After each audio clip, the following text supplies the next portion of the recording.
All right, so we're diving into U.S. auto retail today. You ready for this? Oh, absolutely. I'm always up for a deep dive into this data. Great. Well, you sent over that automotive news list of the top 150 auto groups ranked by 2023 sales. So Yeah. let's get right into it. I'm really curious to see what kind of stories are hidden in these rankings. There's always something interesting to uncover when you go beyond just looking at the top line numbers. For sure. So right off the bat, we see the big names dominating the top. Lithia Motors, AutoNation, and Penske Automotive Group. Yeah, those are the giants. Hundreds of thousands of vehicles sold, billions and billions in revenue. It's pretty mind-blowing when you think about the scale of their operations. It is, yeah. And it's interesting to see that Lithia actually leads in new retail unit sales, Oh, that's right. which suggests a pretty aggressive and clearly successful growth strategy. You mentioned you're interested in how dealerships are growing through M&A, right? Yeah, definitely. I was wondering, do you think that strategy is sustainable? I mean, can they keep growing like that forever? That's a good question. It's working for Lithia right now, but there are always risks with these massive mergers, Absolutely. integrating different company cultures, potential for, um, clashes and things like that. Right. Right. It's almost like they're trying to build this automotive empire, Yeah, kind of. but then you also have those really strong regional players. What about the Southeast market? You said you were interested in that, and Hendrick Automotive Group is a big name there. Oh, yeah, Hendrik, they're a great example of a regional powerhouse. They've really built a strong presence in the Southeast Yeah. and a very loyal customer base. Mhm. It shows that you can really thrive by focusing on a specific region and understanding those customers really well. Makes sense. And then you have some of the up-and-comers making waves this year. Oh, yeah. Hudson Automotive Group jumped up pretty significantly in the rankings. That's right. It's really interesting to see a newcomer making such a big leap. It makes you wonder what's driving that kind of growth. Hmm. Could be some strategic M&A activity. Maybe they're focused on certain high-demand brands. Or, perhaps they're just really innovative with their sales and marketing. Right. It would be interesting to dig into their approach a bit more and see what they're doing differently. Absolutely. Now, the data also shows that dealerships aren't just selling new cars. They're bringing in significant revenue from fleet and wholesale operations, too. Oh, for sure. Those are important revenue streams. I think it's worth quickly explaining what those terms mean for anyone who might not be familiar. Right, good point. Yeah. So, fleet sales basically involve selling vehicles in bulk to businesses or government agencies, Okay, like, rental car companies or companies with big sales teams that need a lot of vehicles. I see. And then wholesale is when dealerships sell vehicles to each other, Got it. often to manage their inventory or meet a specific customer request. Yeah, that makes sense. Looking at Napleton Automotive Group, for instance, they've got a surprisingly high number in fleet sales. They do. And that diversification can be really valuable, especially in such a competitive market like auto retail. Sure. Fleet sales in particular. They can offer a steady and predictable source of income, Right. which can be a big help when retail demand fluctuates. Absolutely. And then we've got the classic family-owned businesses versus the publicly traded companies. Yeah, it's an interesting dynamic. You've got names like Hendrick and Ken Garf built on generations of, family experience. Right. And then you have those publicly traded giants like Lithia and AutoNation. Yeah. What do you think? Does one model have a clear advantage in the long run? It's tough to say. Both models come with their own unique strengths and weaknesses. I guess so. Family businesses, they often prioritize their long-term legacy, Yeah. those deep ties to the community, and they might have more of a personal touch with customers. Mm-hmm. Public companies, on the other hand, they have access to capital for growth, and they tend to be more focused on shareholder value. Right. Two very different approaches then. Yeah, exactly. And ultimately, the success of a particular group really depends on their leadership. Yeah. How adaptable they are to market trends and how well they navigate economic ups and downs. That makes sense. No. One thing that really stood out to me in this data is that revenue doesn't always perfectly match up with unit sales. Oh, yeah. Good catch. Like Bommarito Automotive Group, they sell a lot of vehicles, Yeah. but their total revenue is lower than some groups that sell fewer cars. What's the story there? Well, you have to remember that the auto industry is more complex than just moving a high volume of cars. Right. Things like the average price of the vehicles they're selling, the mix of new versus used cars, and even the profit margins on different brands, all of that plays a role. So a group that sells fewer but more expensive vehicles could end up making more money. Precisely. It's a reminder that there are many different paths to success in this industry, and high unit sales don't automatically equal high profitability. It's a good reminder. Hmm. And we can't forget about the people leading these massive operations. Oh, absolutely not. The Yeah. leadership is crucial. We're seeing all sorts of leadership styles in this data. Long-tenured CEOs, some trailblazing women in a traditionally male-dominated field, and even some, newcomers shaking things up. It's a diverse landscape for sure. Yeah. It must be pretty intense to be at the helm of one of these groups. I bet. They're responsible for setting the strategy, navigating a constantly changing market, shaping the culture, and ultimately driving the performance of the entire organization. Yeah, that's a lot of responsibility. And their leadership style can really make or break the group's success. Before we move on, is there anything in particular that's caught your eye in the data? What has piqued your curiosity? Well, there's so much to unpack here. What about you? Anything specific you'd like to explore further? Let me think. We could dive deeper into Lithia's growth, if that's interesting to you, or we could look at how those regional powerhouses like Hendrick cultivate such strong customer loyalty. Yeah, that is interesting. We could even compare and contrast different groups based on their revenue models or their brand portfolios or even their leadership styles, just to see what patterns emerge. Yeah, the data really does offer so many different avenues to explore. It does. It's exciting. And I think that's what makes this deep dive so interesting. It's a jumping off point for a personalized exploration tailored to your specific interests. Exactly. It's all about finding the insights that matter most to you. Now, taking a step back for a moment, what are your thoughts on the overall health of the U.S. auto retail market based on what we're seeing in this data? Well, one thing is clear. This is a really dynamic and competitive industry. Yeah, it seems like it. We're seeing consolidation at the top. The big players are getting bigger through all those acquisitions. Right. But you also have those strong regional players holding their own, leveraging their local expertise, and those strong customer relationships. And let's not forget the potential for disruption, too. Oh, yeah, definitely. Newcomers like Hudson are proving that you can still make a big impact in this market.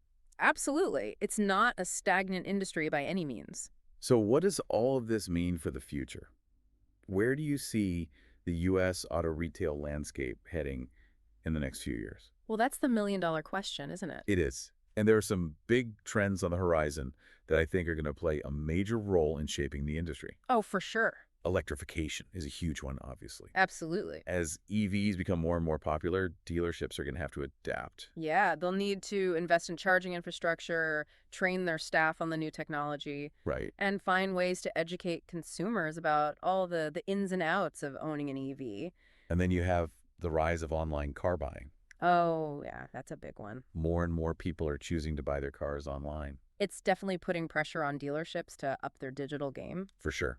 They need to make sure their websites are user-friendly, that their online buying process is seamless and transparent. Absolutely. Yeah.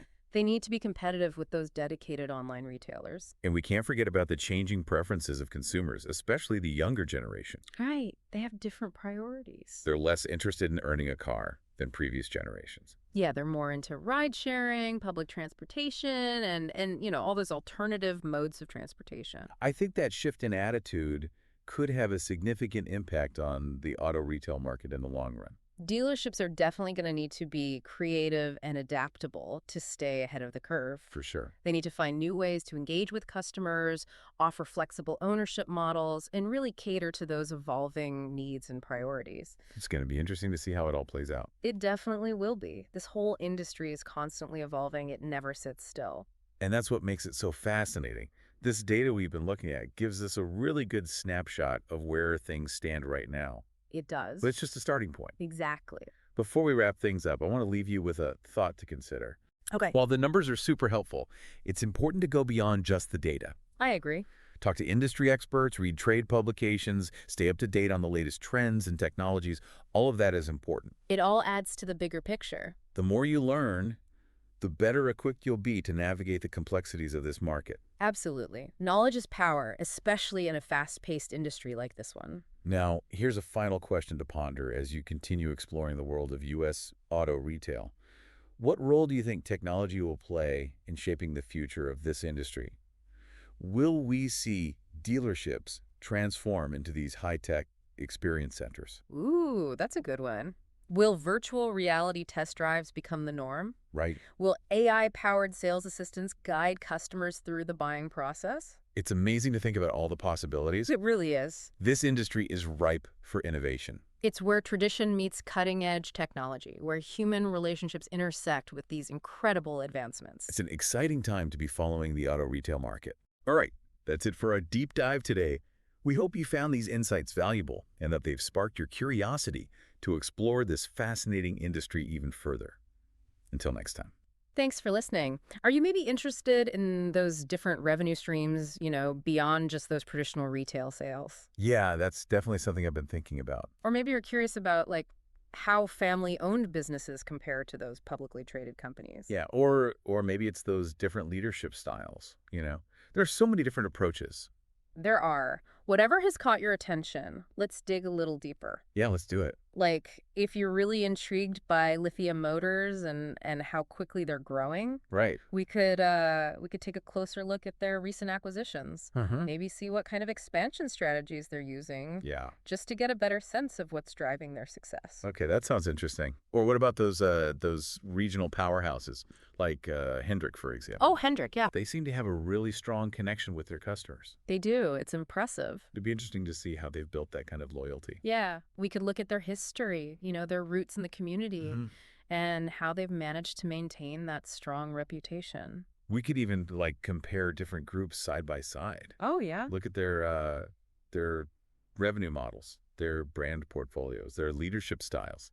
Exactly. Just to see if any patterns emerge. Right. There's so much we can do with this data. It really is. It's a gold mine of information. Now, let's zoom out for a second and think about the bigger picture. Okay. What does all of this tell us about the overall health of the U.S. auto retail market? Well, based on what we're seeing here, Yeah. it's definitely a dynamic industry, very competitive. It seems like it. We're seeing those big players at the top consolidating, growing through acquisitions. Right. But then you have those regional groups holding their own, really leveraging their local expertise and those strong customer relationships they've built. And you can't forget about the potential for disruption either. Oh, for sure. Newcomers like Hudson are showing that there's still room for growth and innovation in this market. Absolutely. Things are changing all the time. So, where do you think this is all heading? What does the future hold for U.S. auto retail? That's the big question, isn't it? It's hard to predict exactly what will happen. It is. Mm. But there are some major trends on the horizon that I think are going to have a huge impact. Oh, definitely. Like electrification, for example. Huge, yeah. As more and more people switch to EVs, dealerships are going to have to adapt. For sure. They'll need to invest in charging infrastructure, Yeah. train their staff on the new technology, Yep. and find ways to educate consumers about electric vehicles. It's a whole new world. It is. And then there's the rise of online car buying. Oh, yeah. That's changing the game. It is. It's putting a lot of pressure on dealerships to improve their online presence. They need to make it easy and convenient for people to buy cars online. Right. Their websites need to be user-friendly. The buying process needs to be seamless and transparent. Absolutely. They want to stay competitive with those online retailers. And then there's the changing preferences of consumers to consider, especially younger generations. Oh, yeah. They're a whole different ballgame. They're not as interested in owning cars as previous generations. They're more into ride sharing, public transportation, Mhm. those alternative ways of getting around. Right. And I think that shift in attitude is going to have some big implications for the auto retail market down the line. Dealerships are going to have to be creative to adapt to those changing needs. For sure. Find new ways to engage with those customers, Mhm. offer flexible ownership models, really think outside the box. It's going to be fascinating to see how it all unfolds. It really is. This Yeah. industry is constantly evolving. It never gets boring. And that's what makes it so exciting. This data we've been looking at, it gives us a really good snapshot of the current state of the market. It does. But it's important to remember that it's just a starting point. All right, there's always more to learn. Before we wrap up, I want to leave you with one final thought. Okay, I'm listening. While the numbers are incredibly valuable, it's important to go beyond just the data. Absolutely. Talk to industry experts, read trade publications, stay up to date on all the latest trends and technologies. It all helps to paint a more complete picture. The more you learn, the better equipped you'll be to navigate this complex and constantly changing market. Knowledge is key in this industry. Now, here's a final question to ponder as you continue your exploration of the U.S. auto retail market. What role do you think technology will play in shaping the future of this industry? That's a great question. Do you think we'll see dealerships transform into these high-tech experience centers? Ooh, interesting. Maybe virtual reality test drives will become the norm, Right. or AI-powered sales assistants to guide customers through the buying process. The possibilities are endless. It's an exciting time to be following this industry, that's for sure. It's really up to you to keep digging and discover those insights that really matter to you, you know? Exactly. It's all about finding what's relevant to your own goals and interests in this market. So whether you're thinking about investing, partnering with a dealership group, or just, learning more about the automotive world, hmm this automotive news top 150 list is a great place to start. It really is. It's like a dynamic map of the industry, constantly changing and evolving. And that's what keeps it so Right, interesting. sir. Here's a final thought to kind of leave you with as you continue exploring. What do you think about the role technology will play in the future of auto retail? Ooh, that's a big one. Like, will we see dealerships become these high-tech experience centers? Yeah, like will virtual reality test drives become the standard? Right. Will we have AI-powered sales assistants helping customers through the whole buying process? It's pretty mind-blowing to think about all the possibilities. It really is. This industry is ripe for innovation, you know? It's this really cool blend of tradition and cutting-edge technology Yeah. where human relationships meet all these incredible advancements. It's an exciting time to be a part of it, that's for sure. Well, that wraps up our deep dive for today. We hope you found these insights valuable We did too. and that we've sparked your curiosity too, to keep learning more about this fascinating industry. Until next time. Thanks for joining us.